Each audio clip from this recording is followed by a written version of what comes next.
We're here with Dave Matsos, the head coach of the Sudbury Wolves. We're here in your office, but your journey to here started a long time ago, and actually you're no stranger to the North. You started out your OHL career in the Sault Ste. Marie. Maybe you can talk a little bit about those memories. Well, you know what, junior hockey was great memories for me, and I remember going in my first year as a 15-year-old, and I didn't know what to expect. I didn't watch a lot of the OHL, so I wasn't really sure about the caliber, the privilege it was to be a part of this league. And then year one, we ended up missing the playoffs. I was part of the Lindros draft. He went first overall. I was the first pick in the third round. And then, the Sioux Greyhounds traded Lindros to Oshawa and just retained a massive amount of assets and players and everything else. And before you knew it, we were contending and competing against Oshawa in the OHL finals my second year. And I think with winning, there's always going to be good memories and friendships and stuff like that. And I was very fortunate at a young age to get a taste of what it felt like to win. And 92-93, your Memorial Cup champions. Maybe talk to us about how that felt.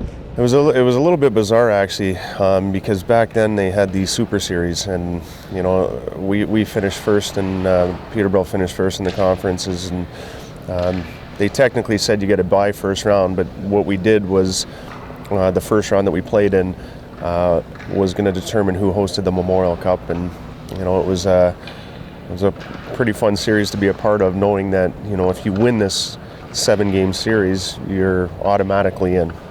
And not only are you automatically in, you get to host it in your rink. So, fortunately, we ended up winning that series and hosting it, which made that 92-93 year even more special to be able to win it, in the Sioux.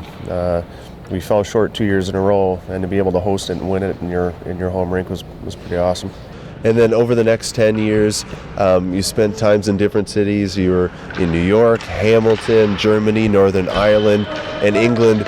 What was that like, being able to travel around like that? Well, I think every experience is a different one, and obviously with different teammates and different levels of hockey and everything else. I mean, it was a great experience. All of it was. I enjoyed the American League. I enjoyed the competitiveness and all these guys that are sitting there working and trying to be NHL players. I mean, everybody had the same goal. Everybody was fighting for the same job. So, that side of it was neat. Europe was a great experience. I highly recommend Europe to any guy that feels he's going to be a career minor leaguer or whatever he is. And it's not only good for the player. The quality of hockey is amazing, but it's a real neat experience for your family too.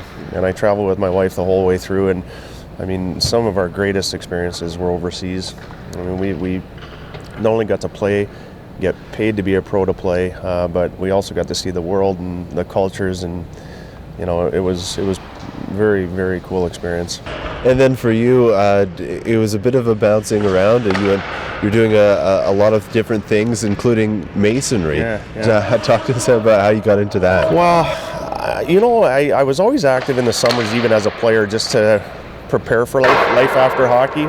And I took my securities course, and I worked in the stock market in Toronto at Nesbitt Burns for a couple of years, and I found quickly it wasn't for me. And I did some painting and stuff in the summers. At the end of the day, the one thing I really enjoyed doing was masonry work, working with stone and natural stone, and we were bricking houses. And I for some reason, I mean, it was hard. It was the hardest of any of the summer jobs that I ever had, but it was really rewarding. And I did that for 3 summers, so I think it was just one of those things for me. And even the real estate side of things, I really enjoyed that, and I took my real estate courses.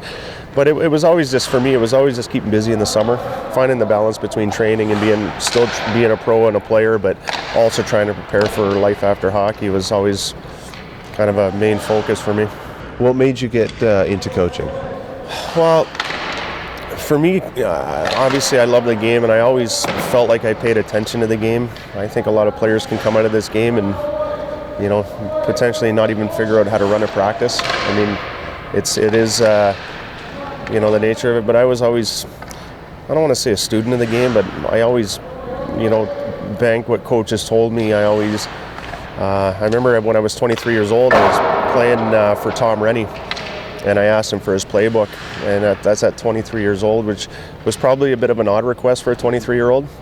He said no, by the way. Not a chance you're getting my playbook.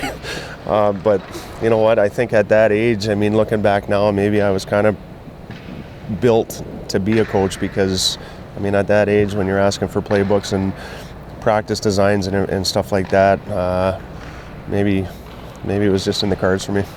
What made the decision to come back here to the OHL then? Well, the opportunity, I think, to get in this league, which is an amazing league, is so hard. Yeah. And, my brother-in-law owned the Windsor Spitfires at the time, and he was going to make a transition to go to the NHL as an assistant, which meant there was a vacancy.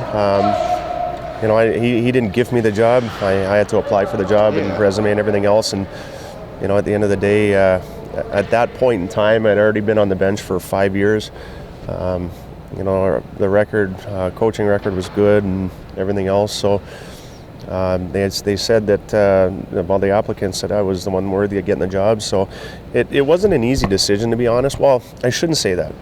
It was an easy decision, but I still had, like, the team that I had built overseas was still intact. Yeah. And it was really late in the summer, and I kind of felt like I was leaving, the ownership over there and the players a little bit, off guard. Yeah. They did a really good job filling my position over there. They hired Ben Simon, which is another good hockey guy. So, but for me, the opportunity to get here, I always felt it was easier to go from here to overseas. To go from overseas to back here is a tough transition. So it was an opportunity I just couldn't turn down. Dave, thank you very much for having us in your office, and good luck the rest of the season. Thank you.